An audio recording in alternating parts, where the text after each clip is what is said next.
Hey guys, welcome to the Cross Search blog. I'm Jody Papike.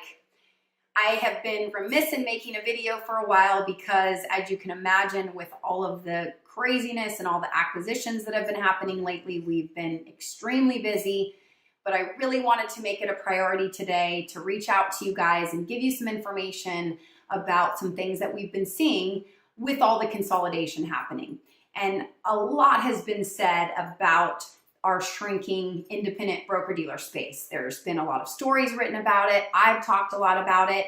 But one of the things I would like to communicate to you guys is the types of acquisitions that we're seeing. Because to be honest, I think it's really important to understand that it's not one size fits all when it comes to mergers and acquisitions. So I want to highlight there's three main types of consolidation that we're seeing right now. And the first one that I wanted to chat about is the least disruptive. This is when a firm comes in. It could be a private equity firm, it could be an insurance company, it could be a various type of firm, comes in and acquires a broker-dealer. And their main intention is to keep the broker-dealer a standalone. I say this is the least disruptive because it truly is. There's no paperwork that needs to go into this. The back office of the broker-dealer stays the same. Everything really remains intact and you don't have to worry about too much change happening with your book of business. One thing I will say though with this type of acquisition is I always counsel advisors to look at who's acquiring you. Do they have a long-term vision to keep the broker-dealer, or are their intentions to eventually sell it off?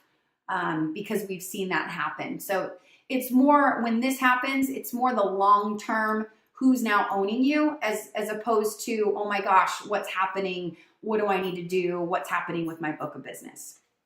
The second type of acquisition is the most prevalent. It's what we're seeing right now. It's happening with LPL acquiring all of the NPH broker-dealers. And this is when an entity comes in and purchases the broker-dealers, but then consolidates them into their firm. And with this type of acquisitions, there's two main things that I counsel advisors to consider. First, is the firm that's acquiring you, the firm that you're rolling into, a good fit for you? It seems obvious, but at the time when all of this is happening, it's something that's kind of difficult to assess. It's almost like you're starting over in a broker-dealer search because you literally have to interview this broker-dealer as if you were interviewing the firm that you chose originally. So figuring out, are they going to accept my book of business in the way that it is today? Is it a good fit? Are they going to keep compensation the same? Is anything going to change structurally that is going to make it a problem for me to roll into this broker-dealer? So that's step A. Step B is, if it is a good fit for you, what does the process look like in order for your book of business to move over to that new broker-dealer? And this can be a very complicated, difficult process, or it can be pretty seamless depending on whether there are block transfers and tape-to-tapes.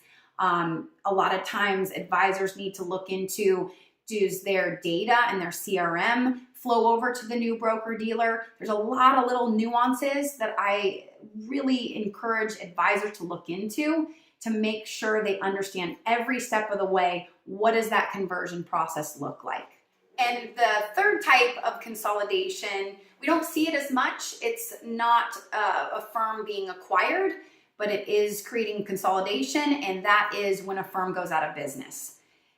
This is obviously the most disruptive type of consolidation that we see.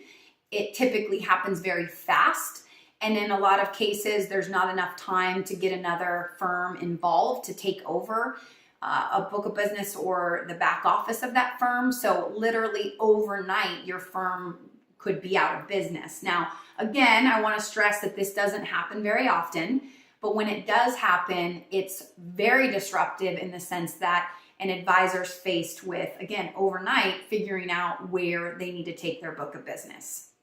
So, thought it was really important that I laid out those different ways that we are seeing consolidation. It's certainly affecting a lot of advisors, and I like to give as much information about the process and what's happening as possible.